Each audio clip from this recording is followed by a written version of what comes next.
Hello, my friends. Welcome to a brand new episode of the Christ and Coffee podcast, uniting Christians one conversation at a time.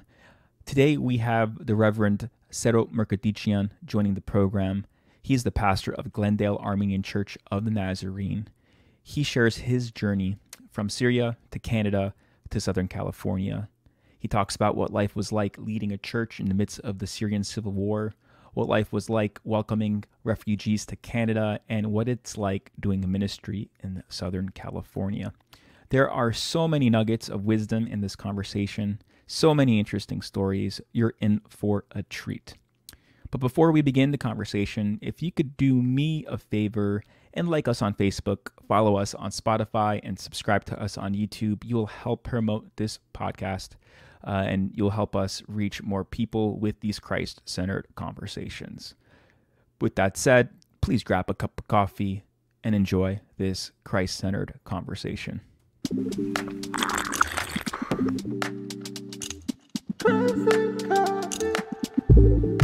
Hey, Pastor Serop. So good to have you join us today in the Christ and Coffee podcast. How are you doing, my friend?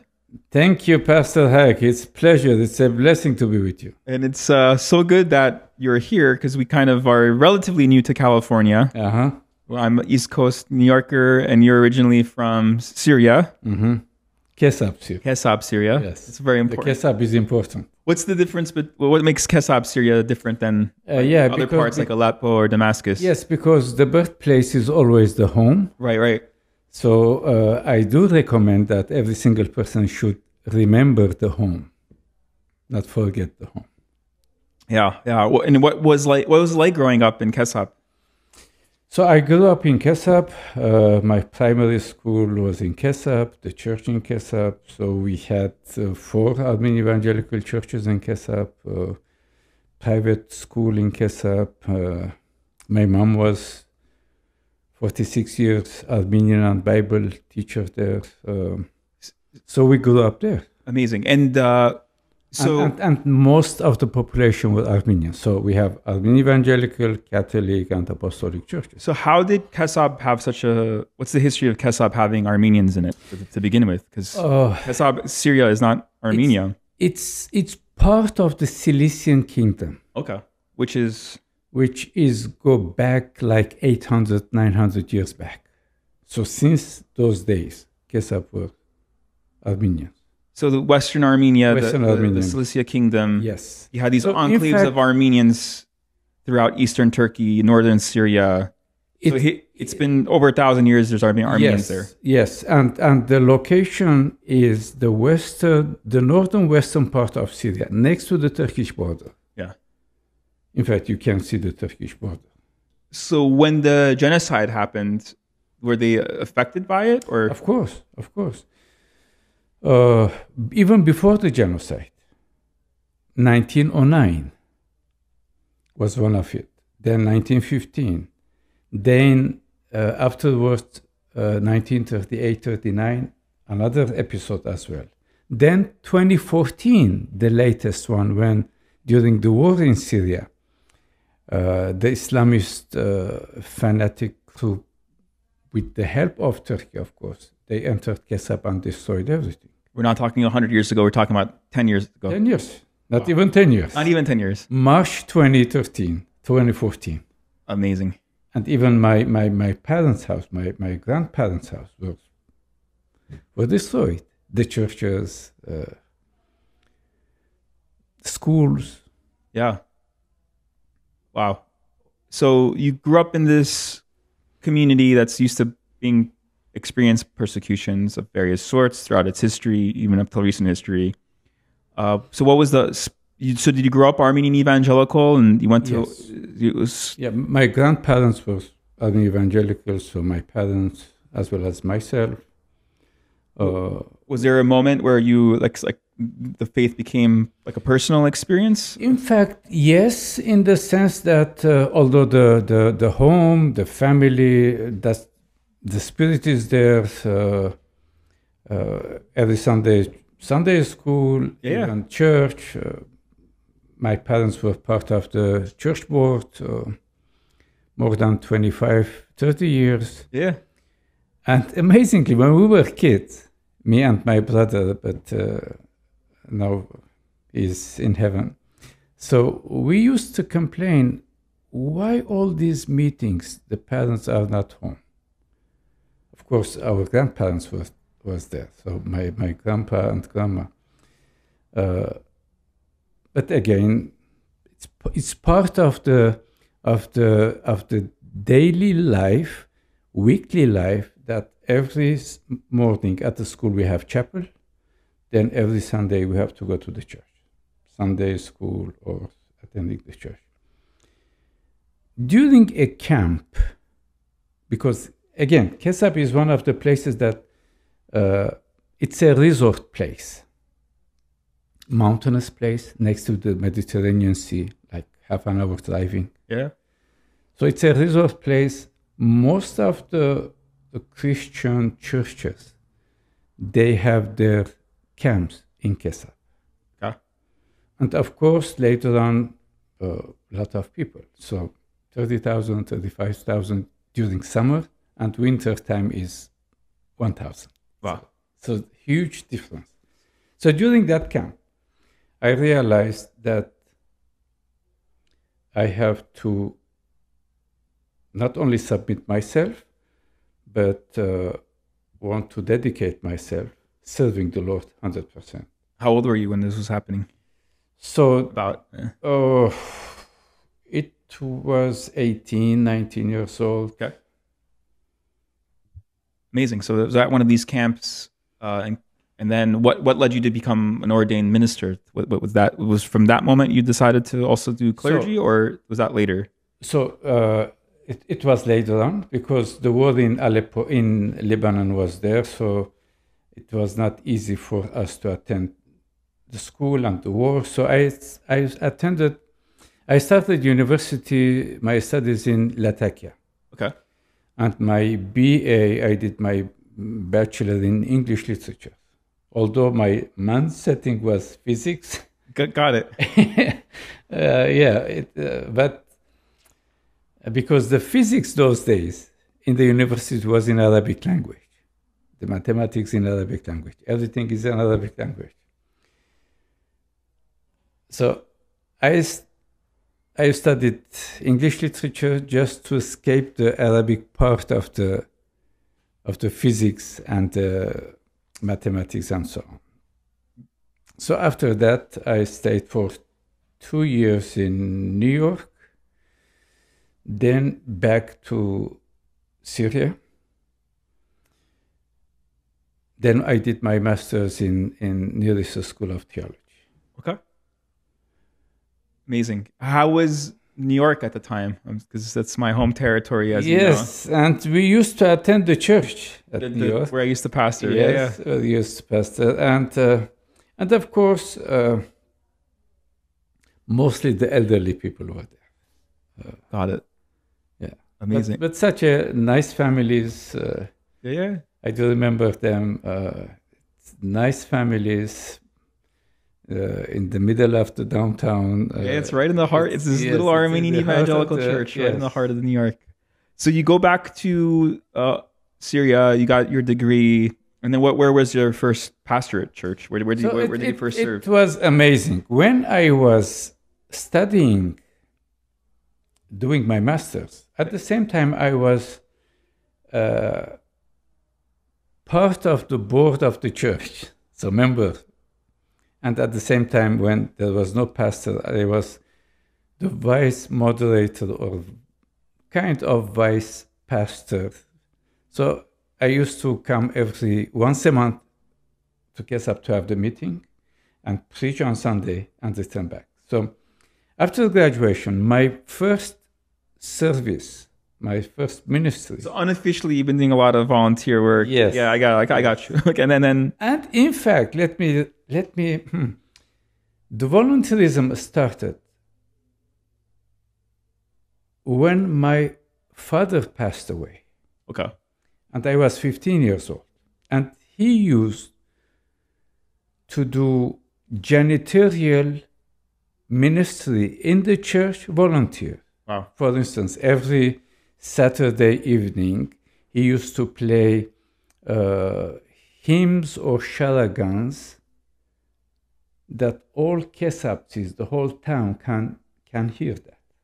And Sunday morning, and every morning when there is a school, he used to go to the church and ring the bells.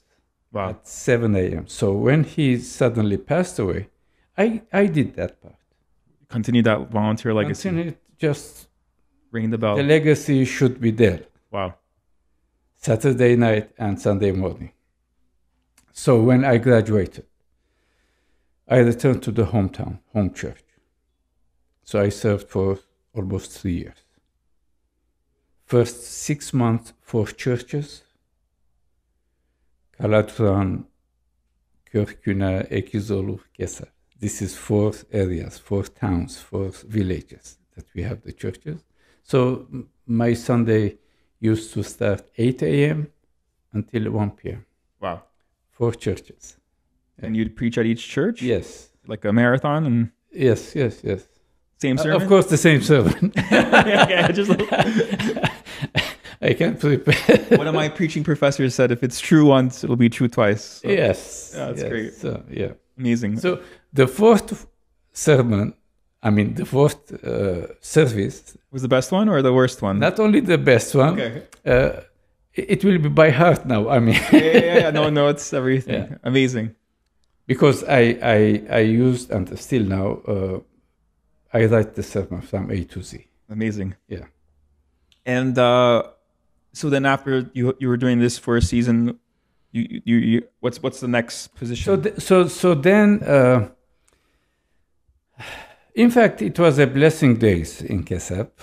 We renovated the church, not only in Kesap, but Galatran and Ekizolu, Körküne. So after almost 3 years of service there, ministry there, I was called to serve at Aleppo Church, Emmanuel Church, Armenian Evangelical Emmanuel Church of Aleppo. So I served there with God's grace, of course, and we got married the same year. So 1997, September, we started ministry with Alina, my wife, Aleppo Church. Amazing. I remember you giving me some dating advice when we were in Yerevan together, and you told me when you look for your spouse, make sure they're already serving the church. Exactly. It's such a simple nugget of wisdom, but the action of serving a church hits most of the check boxes you should be looking for. So that's has always stuck with me. So thank you. So she was, where was she serving? How did you two meet? She was serving in Aleppo in her hometown church, in Nahadagat Church.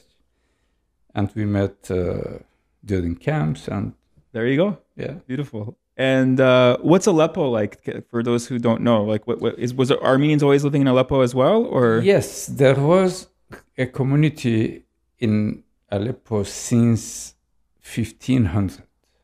Okay. But most of them, after the genocide, survivors of genocide. For instance, the Emmanuel Church started in Aleppo 1852. Wow. Why I'm mentioning 1852? Because 1846 is the birth of the Armenian Evangelical Church in Istanbul, in Bolis, Constantinopolis. Yeah. So after almost 6 years, the church started in Aleppo. Back to Kesap, before the church in Kesap, the church started in Kesap 1853. But 1852, school started first. It was the only place when first the school, then the church. Wow. Usually other places we see church and then school. Here in Kesap, you see first the school, then the church. So we served in Aleppo almost 20 years. And then the civil war kind of shook everything up. Could you give a brief history of the Syrian civil war? Because I feel like we forgot with the chain of events of news that this isn't, but it's also hard to understand. So what exactly led to a civil war? Let me first say that Aleppo, as an Armenian community, it's a center of Armenian community in whole Syria. I mean, Aleppo is the main community, the main hub for Armenians. Several schools, several churches, Apostolic, Protestant, Catholic. If I'm recalling right, probably 11, 12 denominations. Of Armenian? No. Oh, just Christian denominations. Yeah. So it's Christian-based, Armenian-based community. Yeah. In Aleppo. Of course. And I think this is important for our listeners because they may hear the word Syria or a Muslim country and they can't wrap their minds around that there's these institutional, cultural, Christian presence. That's Bible-based, beautiful Christianity. You're totally right, because I do remember now when I was traveling at one of the airports before coming to the US, the officer was asking me, "What do you work?" I said, "I'm a pastor of a church." Yeah. Because I was presenting the Syrian passport. Right. So he says, "How come there is a church in Syria?" Right. How come there is a church? As if the Christianity started from It started from the Mayflower. Yes. That's where Christianity starts. Yeah. That's the birthplace of the Christianity. Right. It's amazing. I mean, the Antioch Church is what you're describing. And of course, the majority of the population are Muslims. Over time. Yes, but historically. But you have quite a good number of Christians, Armenians, and not only that. And I will give you another example, that next to the Emmanuel Church that I served, and we were living there. Yeah. The parsonage was next to the church. Next to the church is the mosque. Yeah. And it was the nearest church mosque in Syria. Just only a space of a car between the church and the mosque. And people are living friendly, there is nothing there. And when the war started, then the fanaticism destroyed the country, unfortunately. Wow. So I used to say golden age and stone age. So before the war, Syria was in a golden age. Wow. And after the war and after, stone age, unfortunately. Yeah. So what was it like leading the flock during the Stone Age, I guess? Because you're trying to keep it together while... I stayed in the church. Yeah. I stayed in the church, and every single Sunday, we used to have worship service, not asking anyone to come or not to come. It's a personal decision. As a family, Alina, George, and Vars, four of us, and even during the war, the first 2 years especially, they were there. So every Sunday we were there at church. Although bombing here and there, snipers here and there, and people were attending the church faithfully every single Sunday. And now I'm remembering 82 years old lady. Saturday evening, a lot of bombings. We were not able to sleep at the parsonage. We were in the basement where the whole of the church there, and used to sleep in the corridor of the apartments just to be, kind of hiding ourselves from the bullets, from the bombings, this and that. And that Sunday morning, I was telling myself, I don't know if people will come. Shall we do a church service or not? I'm just within myself, I'm talking like this. Yeah. Of course, my family is there. And God taught me a lesson.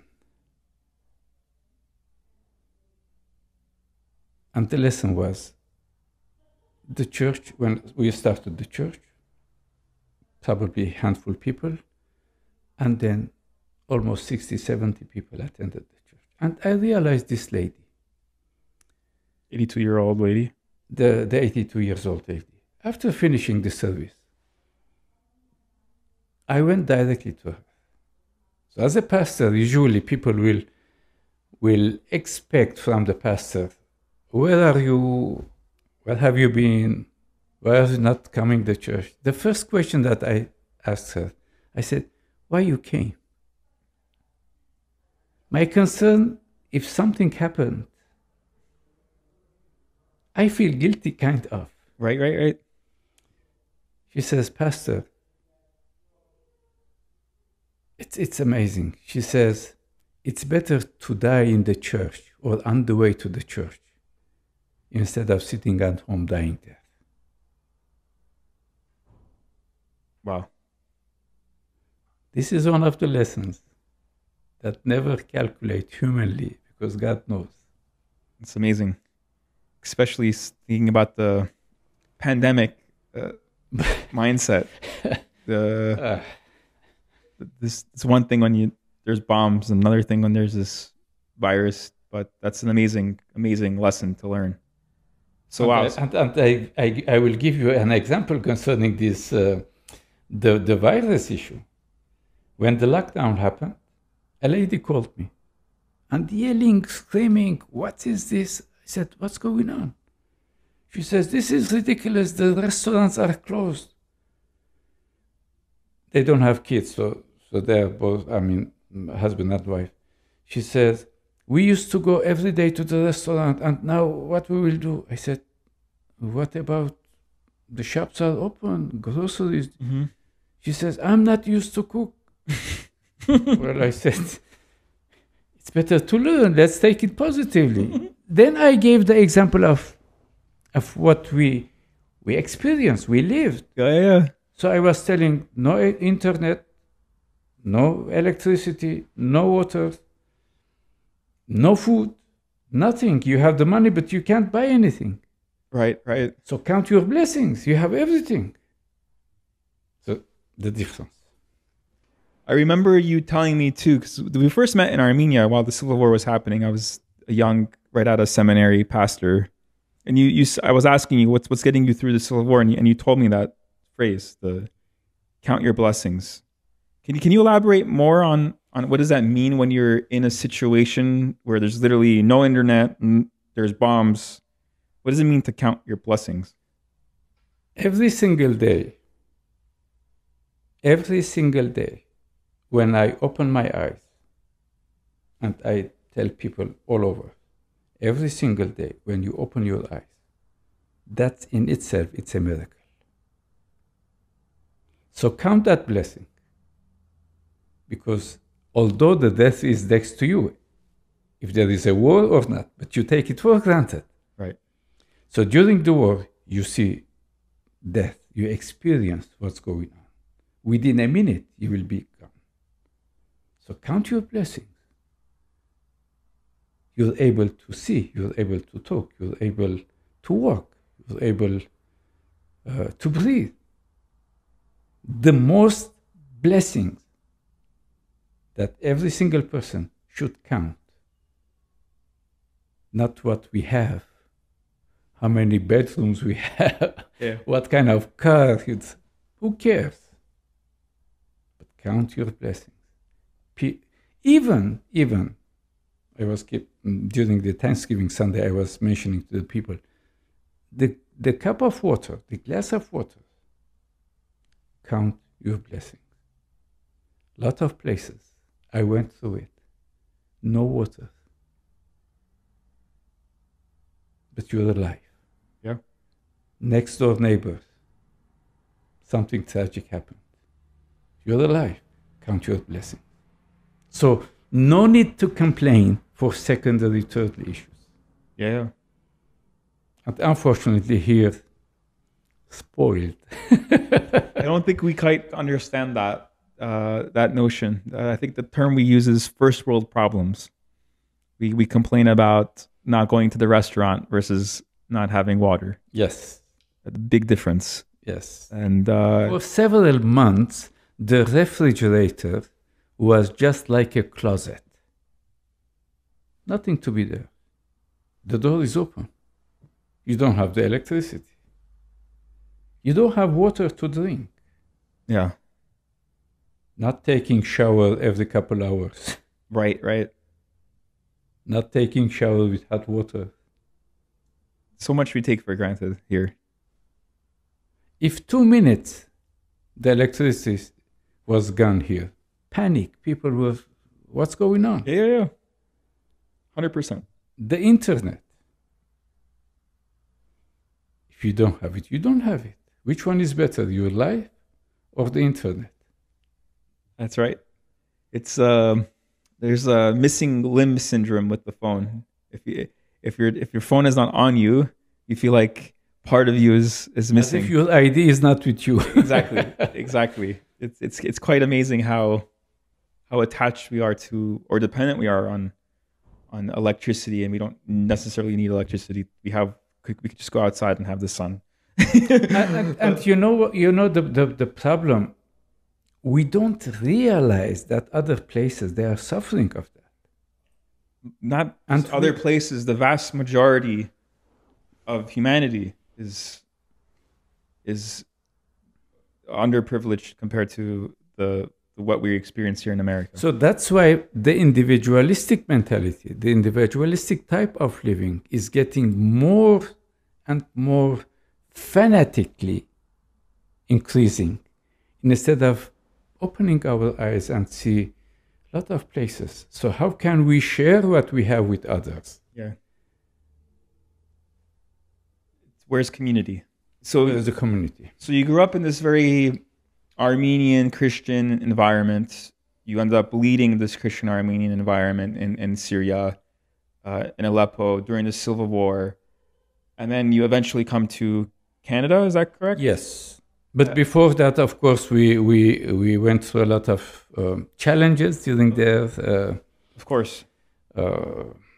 People are dying in front of you, bombing of everywhere, a lot of challenges. But again, thank God we survived. And besides counting your blessings, what else? Are you just in survival mode, just taking it? Do you even have time to process what you're going through in war? During war, our main aim was how to help the people. So the focus was on others. So thanking God for what you have, and then focus on others. Whatever you have, how we can share it with others. No matter Christian, Muslim, no matter what, human being. As long as human being, we are called to help. Amazing. Human being. Mm-hmm. Created by the image of God. Amen. We have to help. We have to be there. No matter Muslim, Christian, who cares? The person in front of you. The person in front of me, I have to help. So the focus is thanking God, sharing, helping families, people. Focusing on what's good. Yes. Versus giving all hope. around. Just giving hope, helping, praying, giving hope. Amazing. And then eventually you end up... So I went to Canada. I was called by the church, but an evangelical church of Toronto, Canada. Then again, God's providence, God's... the day that I landed there, the Canadian government opened the doors for the Syrian refugees to come. Wow. So a lot of Armenians from Syria start coming to where? To Toronto, Canada. So there, for me, the Toronto is a new. Yeah. But again, and most of the Armenian families, I know them from Aleppo. Yeah. In fact, they know me too. Right. So my day, the first couple of days and week, we already had a committee in the church, and my day starts 7 days a week, 8 a.m. until 11 p.m. Going to the airport, bringing them, helping them, sponsoring them, food parcels, finding jobs, whatever we can. Yeah, it's amazing in retrospect, the 2 years already having the New York City experience, the fact that he wanted to learn English, just God's providence of putting you in these positions to help your people, being the familiar face. And 52 families joined the church in Toronto. Mm-hmm. But again, very good relationship with the Apostolic Church, with the Catholic Church. And when I used to meet the families, if they are apostolic, so I said, this is your churches, you have to go there. Catholic, you have to go there. Yeah. We have to help them because all of us as a team, churches, at the end, the church is a church, Christ Church. Amen. Yeah. Not mine, not yours, not that. Christ Church. Let them decide at the end. Yeah. But first, connecting them with the local church. Amazing. So, I mean, right now there's a refugee crisis with Artsakh Armenians in Armenia. You've dealt with the refugee situation, and because America didn't open its borders, but Canada did for the Syrian crisis. What's it's interesting, this whole like Armenian diaspora refugee thing. Like I grew up because my parents, my grandparents are from Aintab, so both of them from Antap. A quarter Marash, the rest Aintab. Yeah. Mm-hmm. So like my grandparents came from there to the Middle East, and then my parents escaped the Lebanese Civil War to America.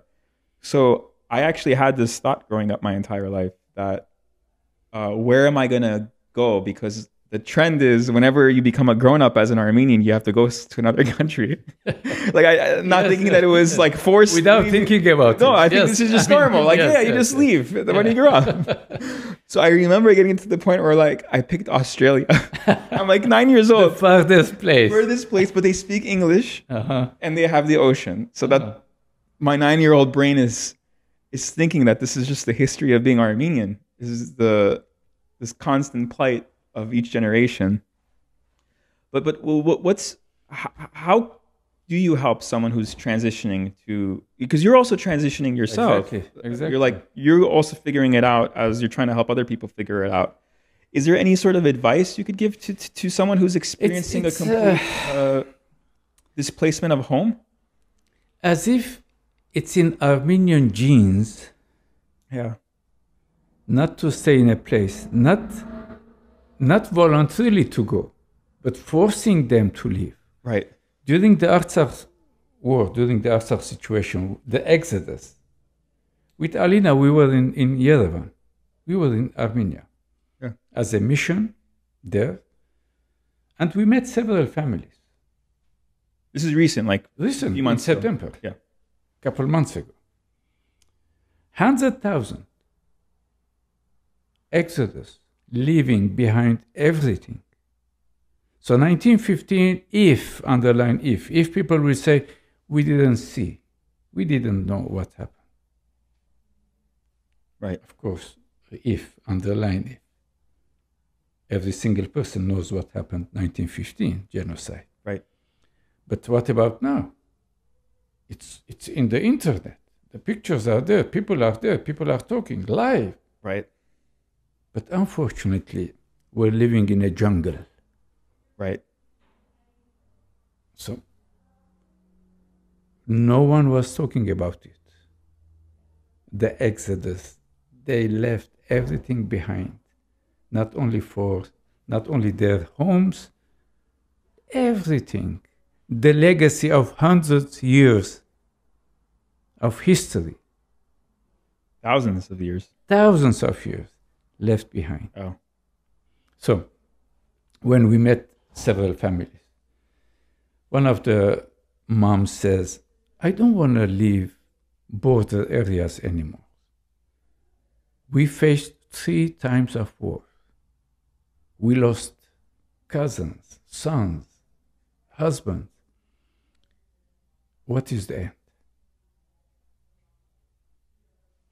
My advice will be, of course, if someone is forced to leave, I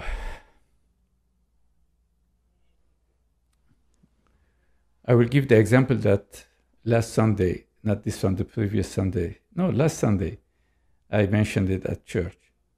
Hope, Advent season hope. Mm-hmm. The car, when you drive the car, you have the window in front of you, and you have these two mirrors. One is on your left when you're driving, one is in the middle of the car. What's the purpose of the mirror? To look behind. And what is the purpose of the window that in front of you? When you drive, To look ahead. to look in front, and not any kind of obstacles like wind or something to blur your vision. Mm-hmm. So if we live looking to the mirror, we can't go forward, and we can't see, we can't plan for the tomorrow. Looking behind will keep us behind. Looking forward means you're having hope. So as long as we believe that God is alive, and as long as we're able to count our blessings every single morning that we open our eyes, that means there is hope. Yeah. Whoever is somewhere, wherever, doesn't matter. You open your eyes, have hope, focus in front. You don't forget the past anyhow. Right. I can't forget my past, my ancestors, my grandfathers, my parents. I can't. Can't forget. Your dad ringing the bell for you. Yes. Community. Yep. Yes. But I have to look forward. Mm-hmm. I have to help at the same time. Looking forward does not mean forget the past and forget everything behind. No. Go forward. Go forward. Yeah. There's still hope. There is still hope. Count your blessings because still you're alive. Yeah. Amazing. So what would you say is Christian hope? That's a good question. If we do believe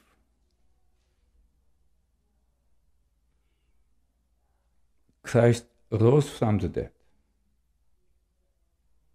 that means there is hope. So that's why it's not the matter of having the cross, living the cross, the resurrected one. Yeah. That's the hope in itself.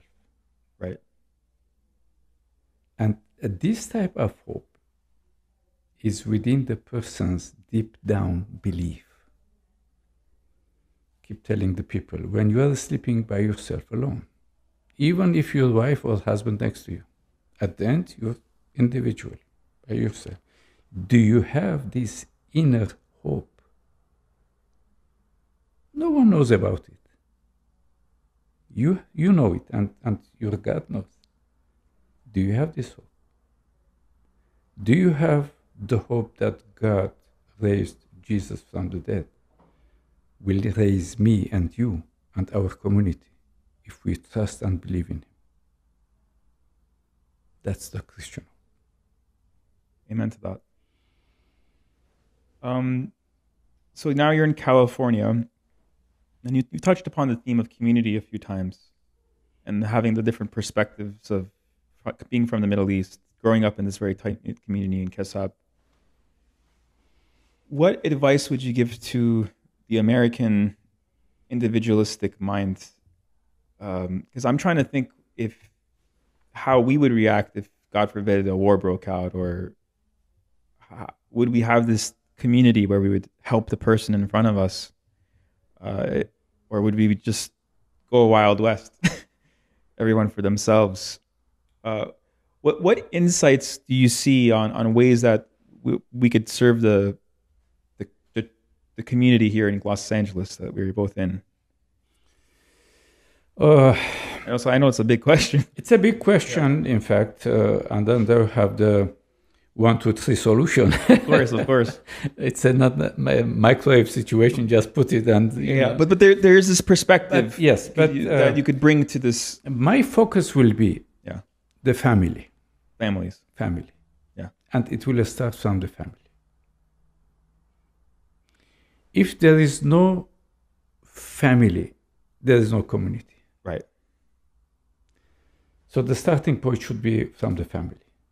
The kids should realize the parent's mindset, the parent's mission-mindedness, not the parent's individualisticness. So, family. Through the family, it will be easy because my perspective and my vision concerning the church should be family-oriented churches.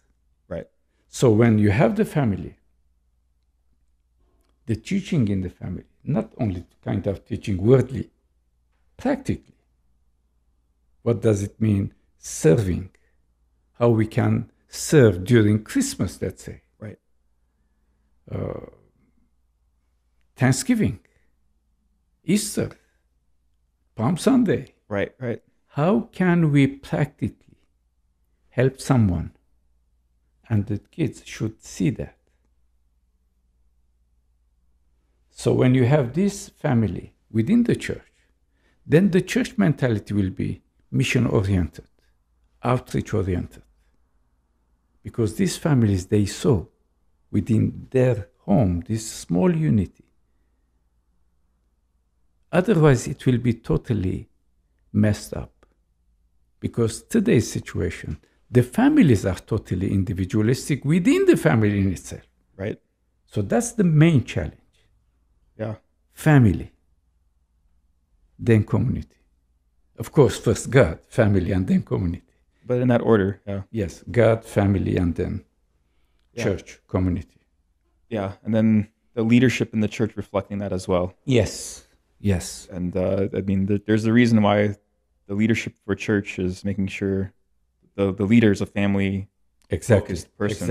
Exactly. How could you lead the church if you can't lead your own family? Hello. Yes, of course.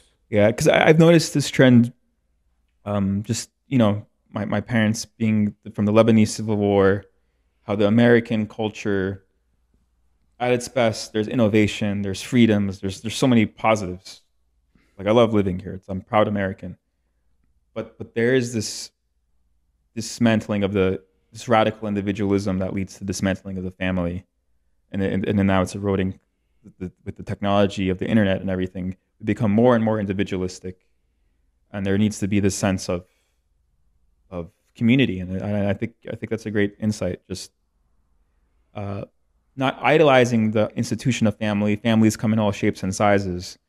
But it is the nucleus. I mean, I think more Christians are born through a Christian family. Those are the best testimonies. That's part of your testimony. Amen. It's part of my testimony. Yes, of course. That environment versus like, all right, I didn't do my job to serve my family. SOS, hey, pastor, can you make my kid a Christian now? I'm like, I got 1 hour a week. I can't do anything. I got a phone call. Let me give you an example. An Armenian family. Yeah. They have kids. They are 20 and up. They said, how can we baptize them? Traditionally, asking the question. So I was talking with them, of course, explaining, but my point will be concerning family, church, the relationship, the nucleus, the family. Usually we ask, or people were asking us, how many members are in the church? See, the question is again individualistic mentality, individualist background, members. Why we're not asking how many families we have in churches? Right. So the churches will be focused on families, of course, without disregarding Yeah. the persons, the individuals. No, the church is open for all. But why not focusing the family type, family oriented? Then the church will be intergenerational. Exactly. There'll be young and old wisdom. Exactly. There'll be exactly more of the community, because you have exactly a mini reflection on the greater community. You have the grandparents, you have the parents, you have the kids. Yeah, absolutely. Any final thoughts as we wrap up? This has been a great conversation. I greatly appreciate your time. I really appreciate what you did and what you're doing and what you will do. Thank you, Badfli. Yes, I really appreciate that. And focus on families. Yeah. Focus on families. Focus through the media. Focus on families. Focus on raising kids in a healthy family environment. Then the church will be healthy. Yeah. Otherwise, the challenges are the second thing. Of course, the media is important. Of course, the cell phones, the iPad, everything is important. But that's not the primary goal of our life. The human being. Right. So God, family, community. God, family, church. The human being. So what does it mean? I'm a Christian. I love God, but I don't relate with my fellow brothers or sisters. You deny the faith, and you're a liar. The First John would say. I don't want to say it. I'll see if it's the Bible saying it. I'm not saying it. Yeah. Right? Yeah. I'm a Christian, but I don't relate with others. So what kind of Christianity is this? Right. Who is our model? If Jesus was community person. Right. Not individualistic person. Thank you so much. Thank you, Bud. God bless you and God bless your family. Likewise to you. Thank you. Thank you for your time. Thank you, everyone, for tuning in to the Christ the Coffee podcast, bringing the church together one conversation at a time. Have a blessed week, and tune in next week for the next episode of Christ and Coffee. Take care.